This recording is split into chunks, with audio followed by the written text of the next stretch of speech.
ആത്മബന്ധുക്കൾക്ക് വിനീതമായ നമസ്കാരം. നമ്മുടെ ജീവിതത്തിൽ അനർത്ഥങ്ങൾക്കും ദുഃഖങ്ങൾക്കും കാരണമായിരിക്കുന്നത് മനസ്സ് വേണ്ടാത്ത അധർമ്മ കാര്യങ്ങളിൽ ഏർപ്പെടുന്നത് കൊണ്ടാണ്.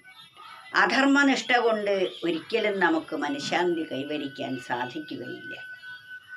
അതിനാൽ മനസ്സിനെ നാം നേരായ വഴിയിൽ കൂടി സത്യധർമാദികളിൽ നിന്നും വിടാതെ സഞ്ചരിച്ചാൽ മാത്രമേ നമുക്ക് ശാന്തിയും സമാധാനവും കൈവരിക്കാൻ സാധിക്കുകയുള്ളൂ. അതുകൊണ്ടൊരു കവി പറയുകയാണ്,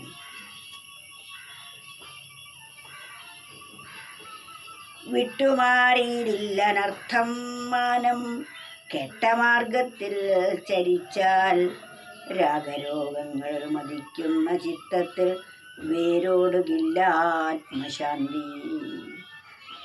ആത്മശാന്തി കൈവരിക്കണമെങ്കിൽ എന്താണ് നാം ഇവിടെ ചെയ്യേണ്ടത്?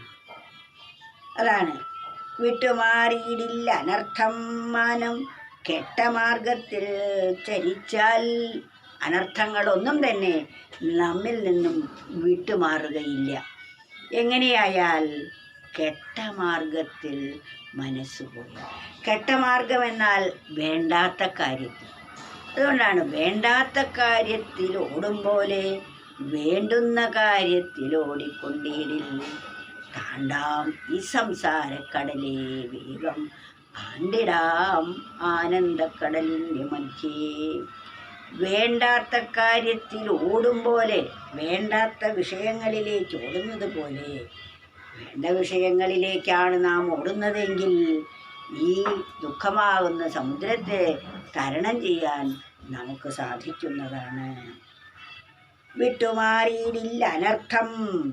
ഒരിക്കലും അനർത്ഥമായ കാര്യങ്ങൾ, അർത്ഥമില്ലാത്ത കാര്യങ്ങൾ നമ്മുടെ ജീവിതത്തിൽ വിട്ടുമാറില്ല.